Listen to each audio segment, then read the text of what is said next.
Good afternoon, everyone. I want to go ahead and get started with our Ask Me Anything session. I'm still admitting folks, so kind of got my screens separated and I'm continuing to add in the new guests, but thank you all for being here today. This is for our US-India Satellite Tracking Challenge that we kicked off just recently, and this is going to be one of two Ask Me Anything sessions. We're going to have another session that caters a little bit better towards those who are in India so that it's a little bit more flexible for them to attend or easy for them to attend. And with that, I want to start with just an overview of what we're going to talk about today. I'm going to do a quick walkthrough on the prize challenge and some of the details of the prize challenge, administrative, and the structure. And then we'll go ahead and open it up to the Q&A. So when you have a question, if you want to enter your question now, you can. And I'm going to show you, it's that the little triangle activities button in your lower right is the button that you'll use. If you click on that, you can scroll down to Q&A and enter your questions. And then for me, I'll start going through them. They show up in the order that we received them. So we'll work through those. And the hope is that we can get through all of those in an hour. If not, as long as our subject matter experts who are here can stay a little bit longer, we'll try to push through that and get through every single question before we go. And just so you all are aware, this session is being recorded so that anybody who couldn't attend today is able to view it at a later time. We're also going to transcribe and have all of the questions listed out so that we'll provide a link on our solicitation Ensign DIU event page so that you can click and see all of the questions and then the responses. So that is the format for today. And sorry, just admitting folks here. All right, so to get started, I'm happy to see so many people here today. We've had a lot of questions come into our challenges email address. And so we've front loaded the Q&A portion with some of those questions. For those of you who don't know me, my name is Angela Austin and I'm the lead challenge program manager at Defense Innovation Unit. And so we put on challenges like these. This one specifically is one of our global challenges where we're partnering with India, of course. In this one, we have some other partnerships that we work with as well. And so that's kind of the nature of this one, is aligning on topics that are important in both of our countries. So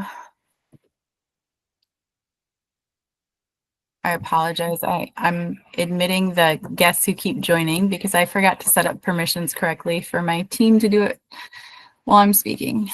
Okay, so just a general overview. I'm sure you've all seen this solicitation and know what this is about, but it's to develop algorithms to detect and track satellites in low Earth orbit and contested environments. So the award pool is $150,000. That's what we have available, and up to the top three the top three performers will be awarded part of that prize pool.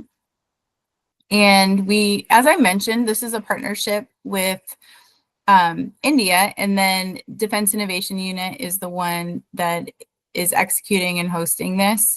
And then the other organizations that we are working with that were also specified in our solicitation are listed out here. So we're with US Space Forces, INDOPACOM, and we also have Space Domain Awareness, SDA TAP Lab. And then if you aren't familiar, we're also working with IDEX, which is India's Innovations for Defense Excellence. So some of the key dates that I want you all to keep in mind is the submission deadline. So that's on January 9th. So with the holidays coming up, I know it's probably going to come quicker than most of us realize. And then we do have the virtual pitch event scheduled for February 27th. The overall challenge timeline is pulled up here. As I mentioned, we are going to add in another Ask Me Anything session. We're looking at potentially next week to do that and cater a little bit better to the India time zones so that it's a little bit easier for others to attend.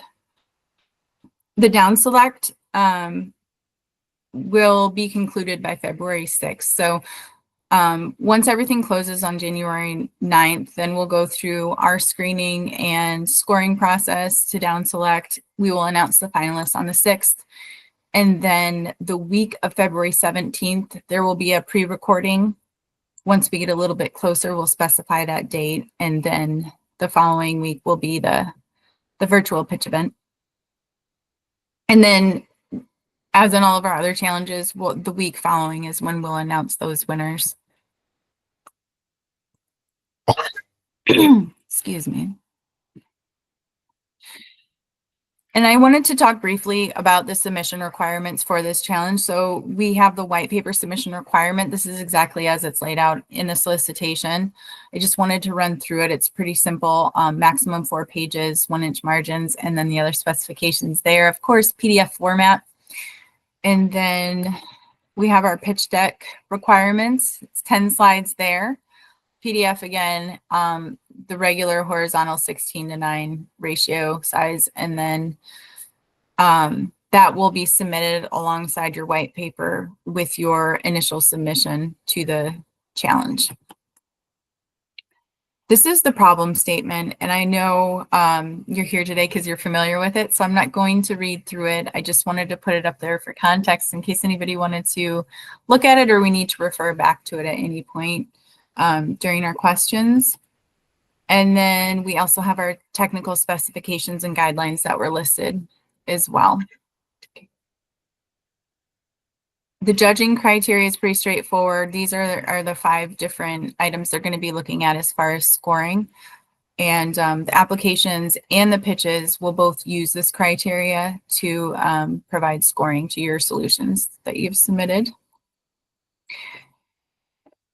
All right, so with that, I want to start running through our questions. I'm going to pull up that screen.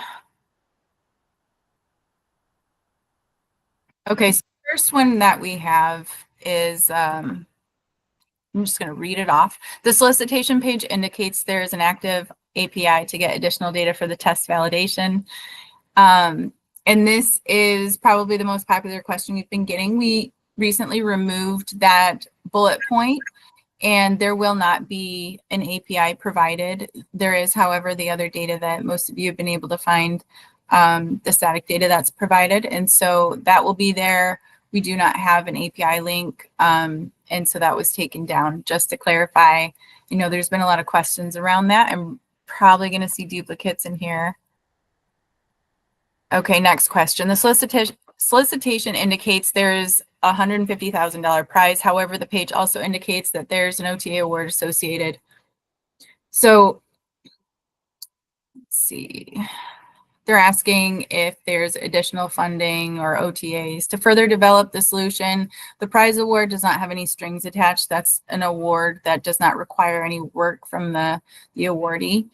And as far as any follow-on OTs, that is in there because we hope that this can lead to that. However, we do not have a specific additional follow-on method lined up and in place. The reason we include that and write it that way is because we go through the competitive process and meet that requirement in order for follow-on OTs to take place, and hopefully contractors will have the ability, with the way it was written, in the way that we've stated those things in there. It's been vetted by our legal team so that hopefully we're setting up.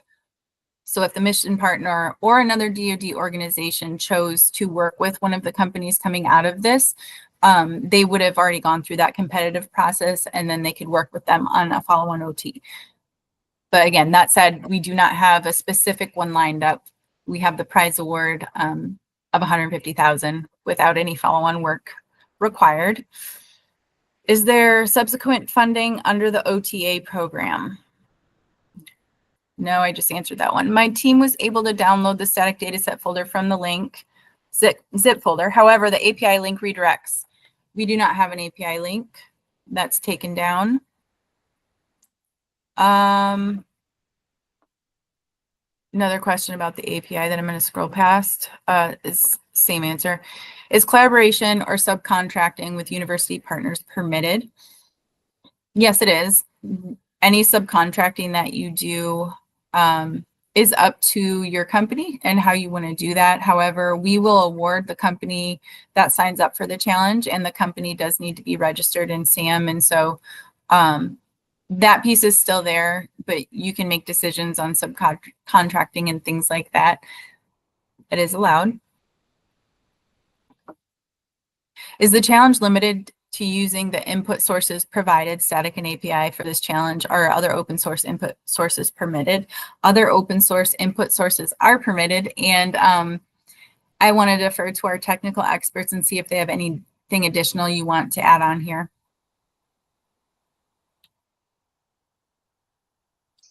Greg Wilson, I would make the comment that you don't have to use the test data set that we put out there. If you can move forward and solve the problem without using it, that's fine, or in combination with any other data you want. It's just something to get you started if you need it. If you don't, press on. Thank you. Great, thank you, Greg.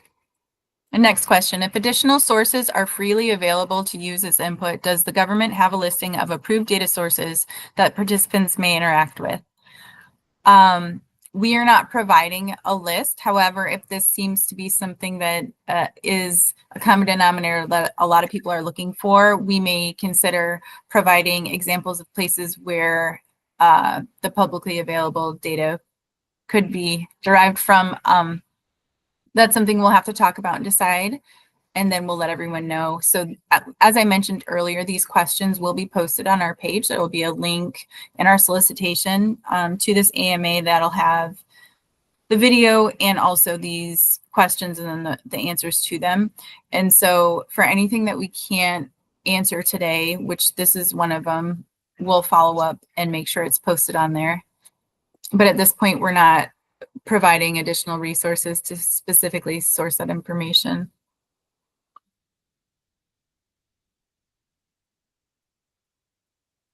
Problem 7 on the SDA TAP Lab page identifies track reacquisition as a high priority through usage of EO, IR, RF, or radar sensors. Will any sample data from such systems be included with this challenge? All of the data that is going to be provided is up there. However, I'll defer to SDA TAP Lab if you have anything additional you want to add.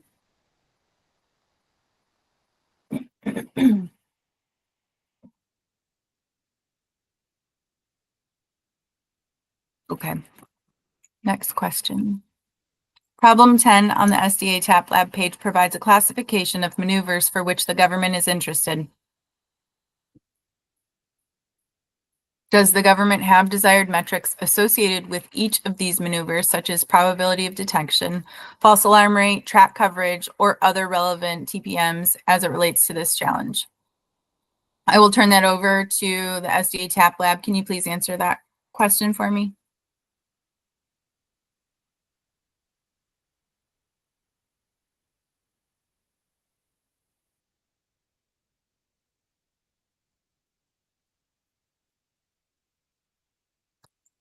Okay, I have the Q&A and the slides up on my screen, so I can't search through all of the attendees. It sounds like we may have lost them.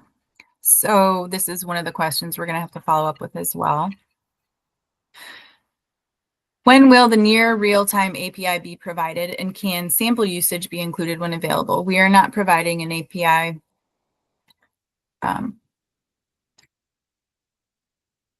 What sensors will be used for detection? Can one of our subject matter experts respond to this one, please?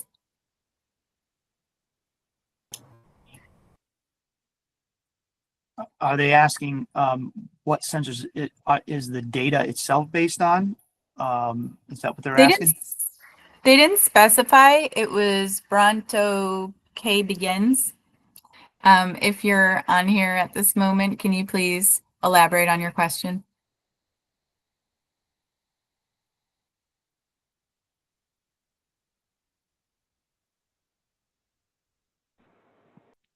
Hello. Hi.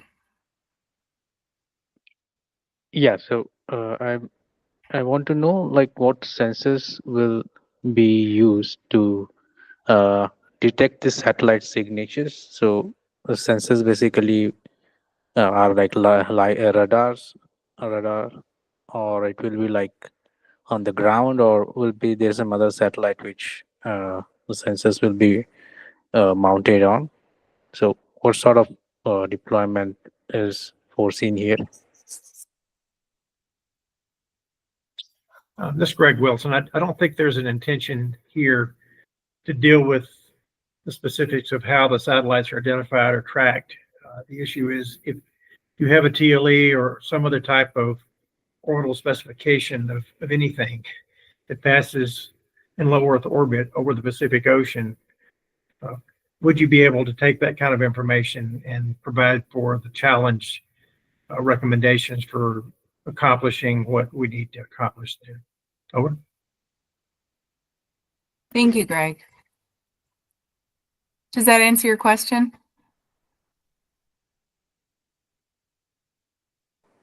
Yeah, thanks. Thank you. Will the sensors for satellite detection be on another satellite or located on the ground? Greg, I'm not sure if you just answered that. Yeah, I can just in general say that the tracking issue is not part of this investigation, but the satellites that are up there and the orbits that go with them are tracked by both ground-based and satellite systems, and that information is publicly available. Over. Great, thank you. Next question, are the selection criteria or down select scoring available? The judging criteria that the scores will be based off of is right here, that I pulled up on the slides. This is for both the initial submission and for the pitch event itself. So this is what we will use to provide scores. However, the rubric is not provided, but the judging criteria here is available. It's on our website as well. Beyond the prize pool, what long-term collaboration or commercialization opportunities will be available for successful participants? So once you've participated in one of our DIU or Ensign programming, you will remain in our system and have the opportunity to continue to coordinate with our transition team and have access and updates to other available opportunities that you might have interest in. So you'll be part of our network, and then part of our programming is accelerator programs if you're looking for something like that. So there will be other opportunities available. However, there's no specified pathway of a specific opportunity that we have identified for this to feed straight into. So I would say the long-term collaboration is also part of engaging with our DoD mission partners, and hopefully to continue to have follow-on engagement with them as well if you're a finalist. So those are some of the benefits of going through the challenge and getting to engage with our DoD stakeholders. If API is removed, how is the data provided for every 5 to 10 minutes? That bullet point was also removed. I'll defer to our technical experts and see if you have anything else you want to elaborate on here. I could just add that the data set that is provided, while it's not real time, it's a collection of 24 hours worth of time contiguous data from a real time feed. And you could simulate in your algorithm development, because it's provided every 10 minutes, you essentially would simulate by feeding the data into a simulation code, how your algorithm responds in a 24-hour period. Over. Thank you, Greg.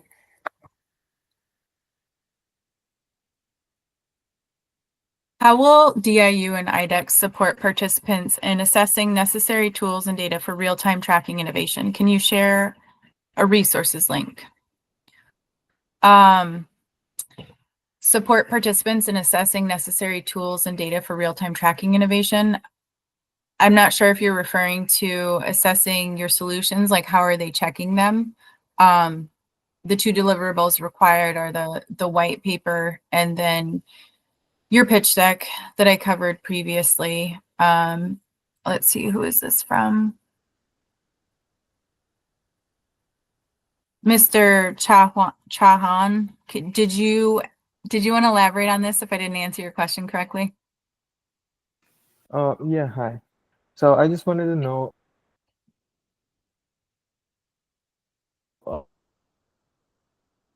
you guys have a sense that you can use and, help solve this problem. So, basically, I'm sorry, I didn't understand your question. What's your question? a resources link where, basically a resources page where, which would, lead us to the right direction, like, something that we Okay, can, the static data sheet. The data is provided. As far as other resources, we are not providing any additional resources at this time. If we do decide to add any other information or resources to help guide you in developing your solution, then we'll be sure to let everyone know on our webpage, and also we'll have this email distro list that we can send that information out to. Does that answer your question? Yeah, sure. Thanks a lot. Thank you. Is subcontracting or partnering with a foreign company from an allied NATO country allowed? Let's see here. I apologize. I don't remember. Joy, can you track down the answer to that one while I move along, and let me know in the chat when you confirm whether or not NATO countries are allowed in our solicitation for this one? Okay, next question. The provided data is only space weather data. Can we use other data sets? Yes, you can. In the description, it is mentioned that the challenge data will include neutral air density and concurrent ionospheric ion density fields in a global 4D grid volume. But the given data only includes neutral density. What ionospheric data will be provided separately? We are not providing additional data. However, I will defer to our technical experts here on whether or not we're providing everything we said we were going to provide.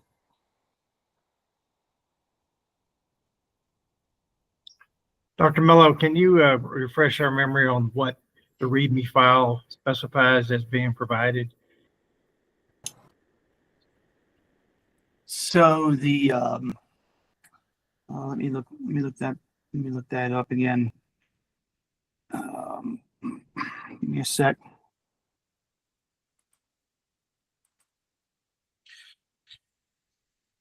So the README file is calling it neutral atmospheric density.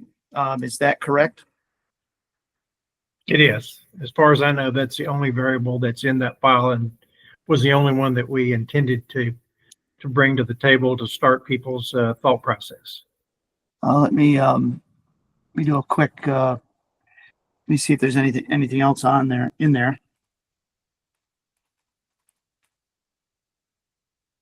I don't see anything else as far as in the README file that refers to any ionospheric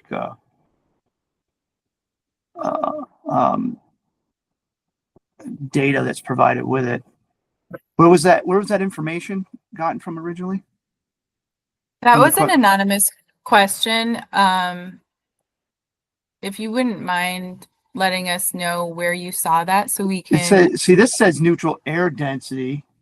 We're saying, well, it says neutral atmospheric density, and I'm not sure if he's referring to the same thing or not. Okay, so whoever put this question in here, if you want to drop in another anonymous question to elaborate upon where you found that information so we can better address your question, that would be great. In the description, it is mentioned that the challenge data will, apologies, I already did that one. Quantify the short duration for the predictions to be considered by the algorithm. Greg or Chad, could you please elaborate on that one? Can you read it one more time? I wasn't paying attention. Sure. Quantify the short duration for the predictions to be considered by the algorithm. I think the intent was to cover a time period that was essentially less than one orbit. So we're talking about 30 minutes to an hour from a orbital location and propagating it forward in time, and doing that maybe multiple times. But the time period of interest usually would essentially be the passage of a satellite over the Indo-PACOM region in the Western Pacific. Over. Thank you.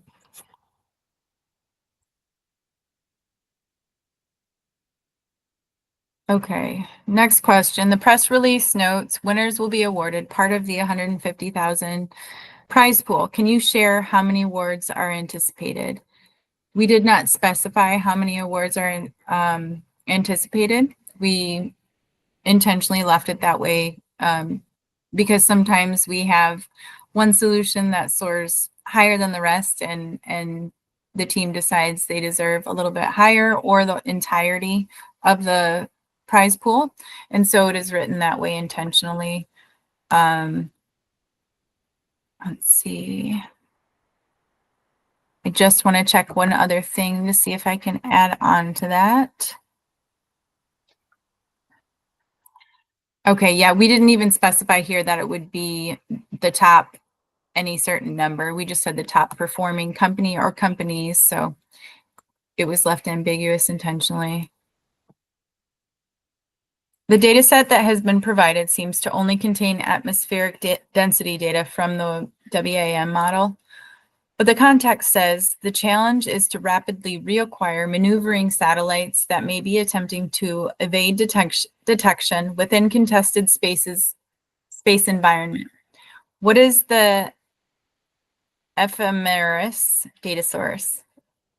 Apologies, I don't know how to pronounce that. Let me know if you want me to read that question again. Actually, can you hear me?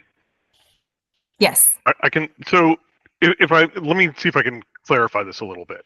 It looks like the challenge is looking at non-cooperative maneuvering objects in low Earth orbit. And there are a lot of parameters that affect that in particular, what the spacecraft itself is and can do. But the data that we've been provided really only looks like atmospheric density, and obviously drag and space weather and all sorts of things have a lot of effects on this. But understanding what objects we're trying to track and how to put them back together to say this thing we just measured here is really this other thing over here that is trying to evade us. Does that make sense? It really feels like there are a big pieces missing from this challenge for me to be able to put together a solution for this.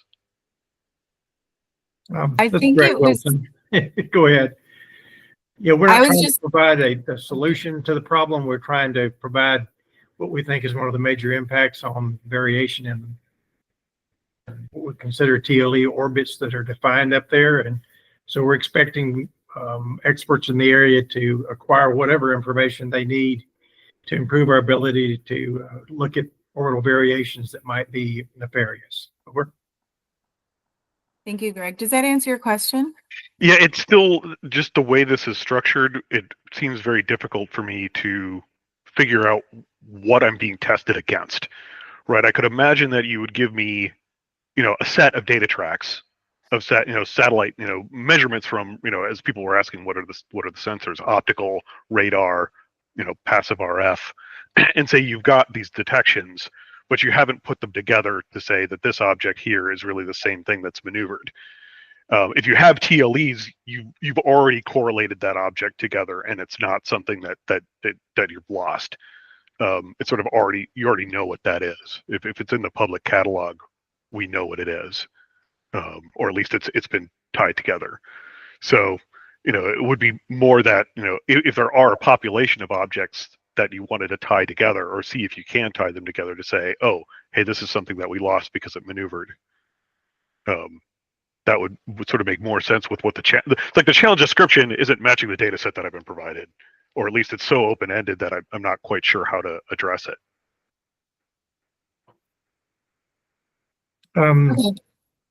All I can add to that is to say that there are other things that go on in the orbital density world which are not necessarily related directly to the maneuvering of the vehicle.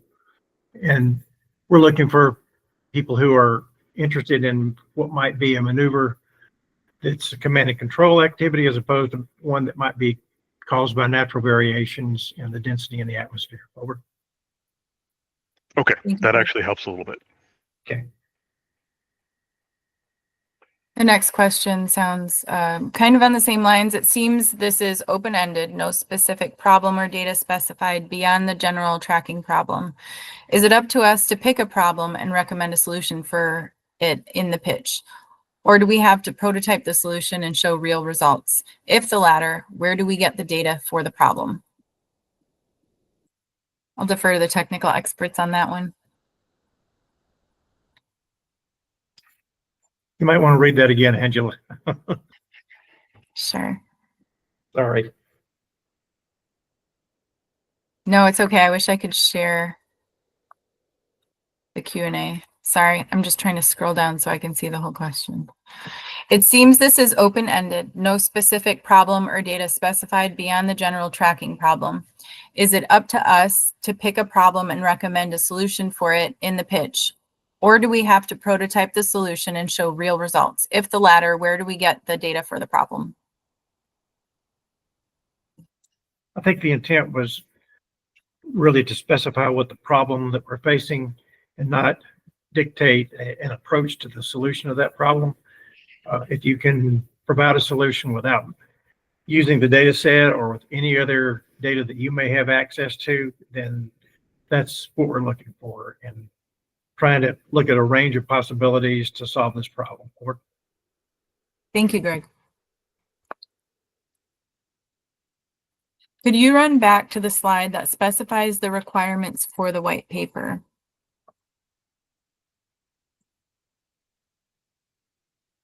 I've got those pulled up. Let me know if you have additional questions.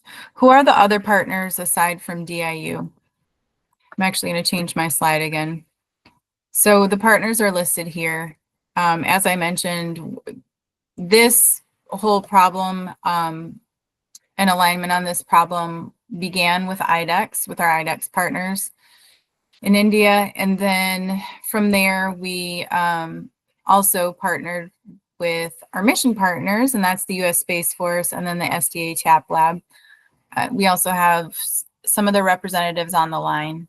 So those are the partners. Next question, more info on my previous question. Prime lead company would be a US owned operated based company. Partner or subcontractor would be a company from Spain. That shows that we'll pay out the prime or the lead company who's registering and submitting to this problem. You can list who, others that you're working with in your submission form, but we're only going to pay one entity.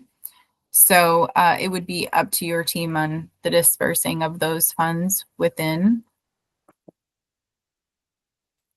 The challenge description on the Ensign page contained the ionospheric density line.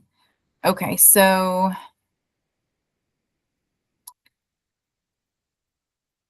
trying to think. To our technical experts on the line, would it be easier if I pulled that up from the Ensign page and came back to that question once I had it pulled up? Probably because basically I think that page just has the wrong thing on it. Okay. And we would just need to do a slight modification to make sure it matches what the actual data is and jives with the README file. Okay, while I continue to work through these, Joy or Karina, can you go and look up the Ensign page? I'm not sure if it was a press release or the challenge page, and find that ionospheric density line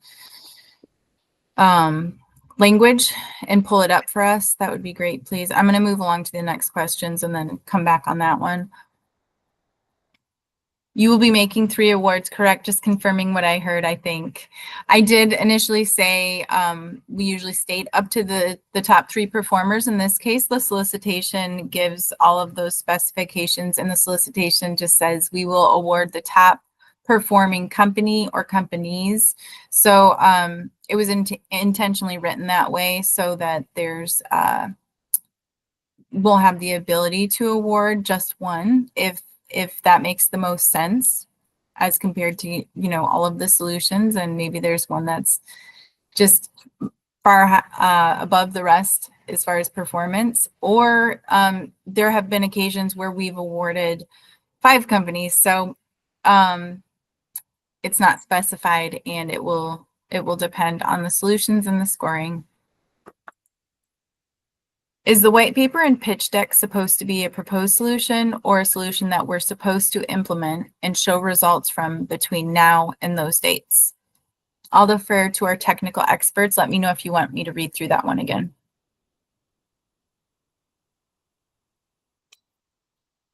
I think the intent is to not build an operational solution during this investigation. It's to indicate that you have a good approach, that you've got a ConOps that could be deployed at some point in the future, and that you've demonstrated some level of performance of the test algorithm, but we're not expecting this to be deployed immediately or even in the very near future. We're looking for the approaches to solving a problem that has not been solved at the present time. Over. Thank you.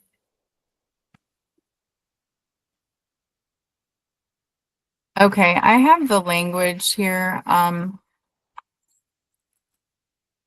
that previous question was referring to. So I'm going to drop that in the chat. Yeah,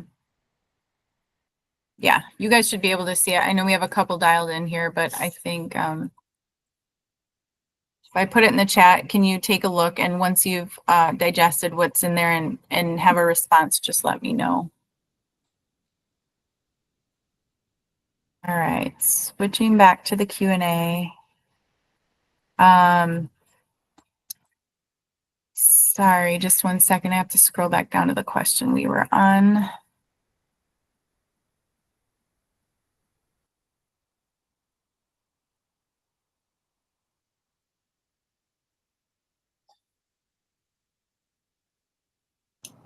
So it just seems to me that we have to change the wording. I think someone got mixed up with the ionospheric versus the neutral atmospheric density term. So it just looks like there's a typo. Okay, and I apologize. On my screen, I can't see. Is that you, Chad, speaking? Yes, sorry. This is- Okay, I will follow up with you after this call to make sure I have you can confirm the language edits, okay? So I make sure we get the right thing up there. Sure. Thank you. Is the white paper and pitch deck supposed to be oh, sorry.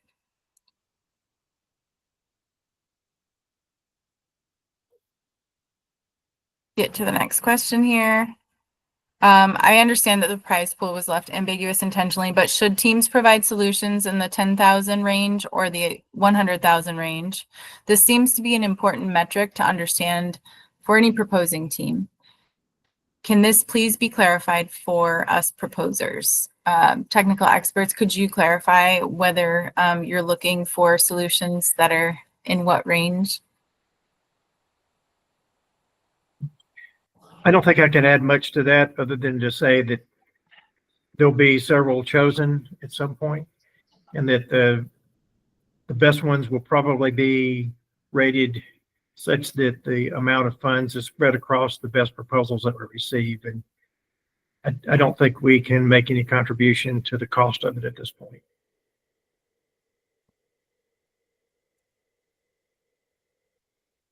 Yeah, and maybe I read that incorrectly.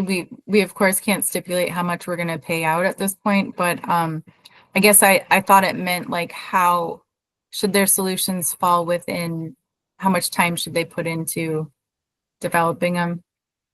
Either way, if your question wasn't answered all the way, I see this was an anonymous question. Just raise your hand or add something back in the Q&A and we'll address it. Next question. In this link under the heading problem statement under the subheading context, 4th bullet point, the ionospheric data set. Okay, this is back to the language we just discussed. That's correct. Okay. Was that Mr. Majumdar that just spoke? This is Dr. Mello again. Oh. I think that this I think we can just it's an easy fix. We'll just fix it after this, and I'll send you I'll just send you the term to put in its stead, and I think that'll fix things. Great, thank you. How many finalists will be selected to participate in the pitch? We have specified up to 10 companies will be selected as finalists. So just like it says, we try to include 10 if for some reason it makes more sense to only bring in less, because not all of them, we don't find 10 viable solutions, then it may be less. Can you explain briefly about the interfacing standards that should be delivered within the algorithm? I'll defer to our technical experts.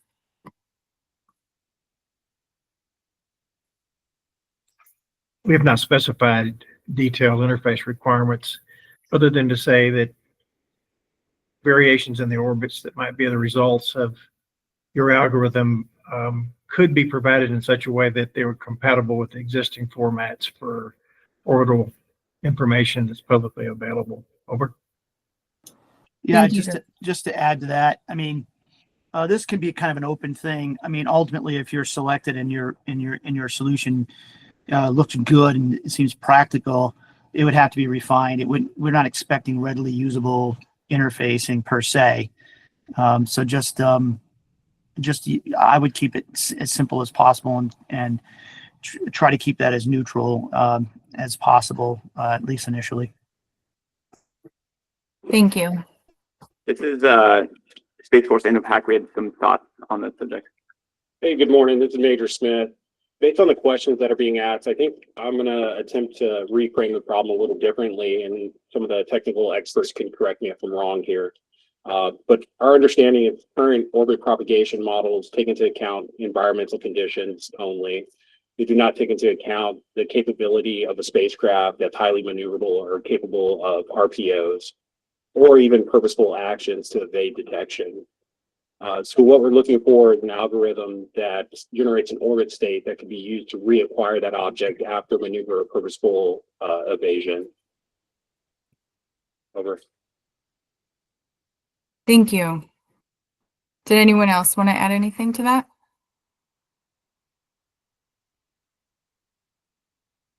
Great, thank you. I'll move on to the next question. Given that IDEX is a part of this, what about prime participants registered in India? So we do have in our eligibility, we have US owned and operated companies or India owned and operated companies. So they're definitely included. We're definitely hoping to get some from both sides, and of course we've included all the but to add on to that, we are holding a second AMA, so hopefully we can cater a little bit better to their time zone and make it easier to attend. That will likely be next week, and we'll push out that information on our website and also send an email to our distro list. You mentioned that density factors are affecting acquisition and propagation of RSOs. To layer on to Pete's question from earlier, what is the ephemeris source and what is the baseline we're being compared to? I'll defer to our technical experts.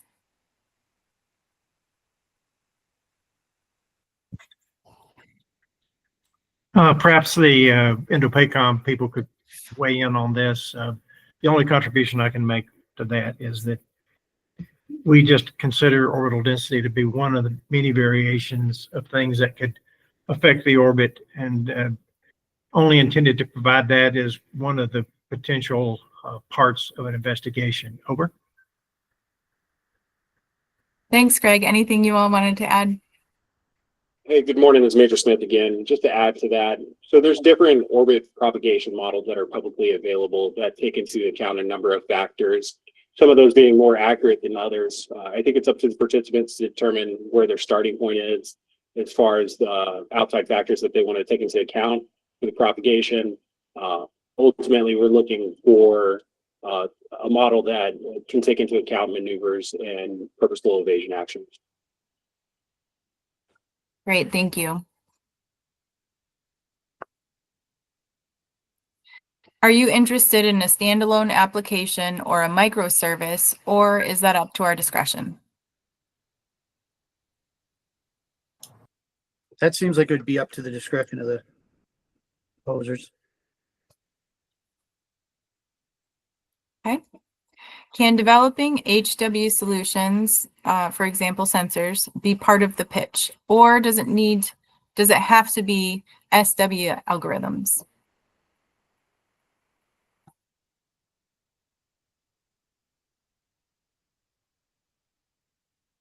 I'll defer to our technical experts. I'd like to know what HW and SW are. I'm not tracking. Hardware and software. Got it. Ideally, this is probably, I think we're looking for more software based, dealing with data that's already readily available or a model that's already existing that some company is using. Thank you. Did you have anything else you wanted to add, Greg or Chad? No, not at this time. Thank you. Are these slides available for us to download as well? A recording of the AMA will be posted on the Ensign and DIU event page for this challenge. It'll be linked. And then we'll also have a file linked with the questions and the answers. So anything that we don't answer today will be followed up on and entered into there as well. So those are the things you'll have access to, a video and the Q&A. Are US owned and operated companies and India owned and operated companies the only ones eligible? Any other countries? We do have on there, on our eligibility on the solicitation, that companies from NATO. Apologies, I did not specify this earlier. You can participate in a team. The team has to be comprised of US owned and operated or India owned and operated. So I apologize, I misspoke about that. But so back to like the subcontractor and the partnering questions, that means the lead company must be US owned and operated or India owned and operated. Apologies there for the confusion. If we have additional questions in relation to the challenge after this session, what's the best way to get those answered? I'll have my team enter in. Joy or Karina, can you enter in our challenge's email address? We have an email that you can reach out to and send any of your questions to, and that's probably the quickest way to get a response. We're answering those during our workday. The challenge team is, and then anything that we don't have a technical response for you on, we're following up with our mission partners and getting the right answer for you. So they'll drop that in the chat so that you'll have our email address if you don't already. Thank you, Joy. What is the point of awarding to more than one company if all participant solutions are observed? Sometimes more than one company has a great viable solution and they want to see them awarded for their performance. Does the solution need to predict evasive action and maneuvers? For example, essentially be a prediction solution, or can it be a solution that detects maneuvers and evasive action after these events and tries to resolve those? Like matching post-event tracks to prior known tracks. Or is either of these okay? I'll defer to our technical experts on that one. Let me know if you want me to read it again.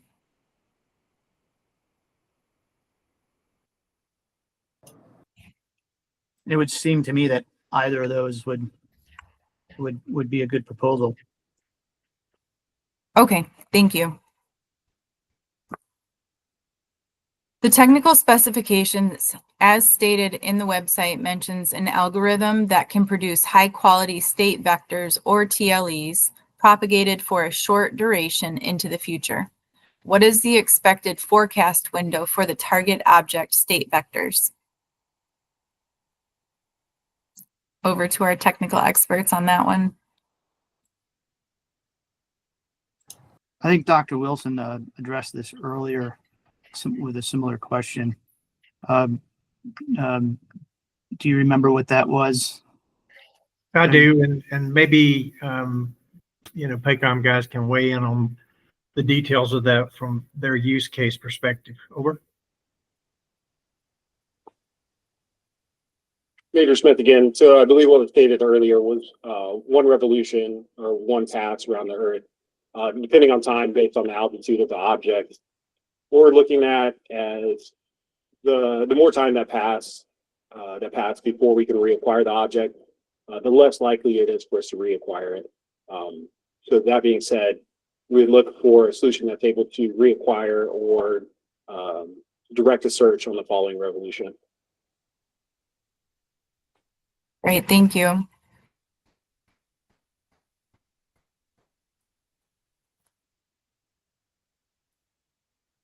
Okay, well, that is the end of our questions. I want to open it up to anybody who, if you want to raise your hand or any last questions before we go. We have about 5 minutes left, so I want to open up the time. Please go ahead and speak if you have anything additional you want to ask.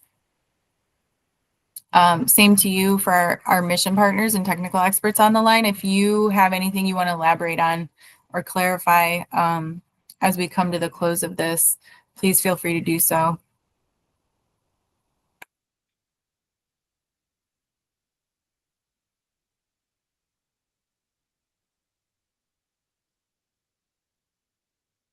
Okay, I just got another question. Can you elaborate the term uncertainty information of high quality state vectors mentioned in the technical specifications?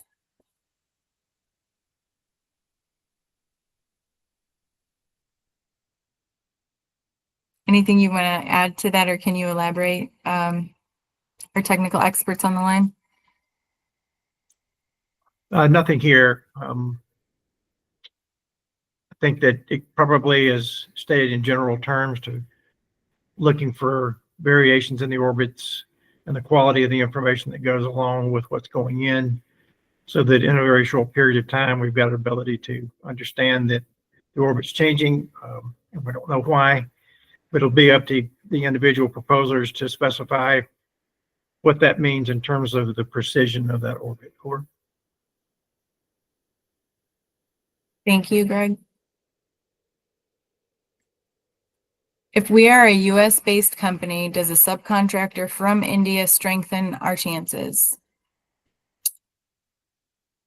No, it doesn't, because it's not part of our criteria. The company that you're based out of, everything that what we're using to score is in our criteria. So those would be the factors that would strengthen your chances.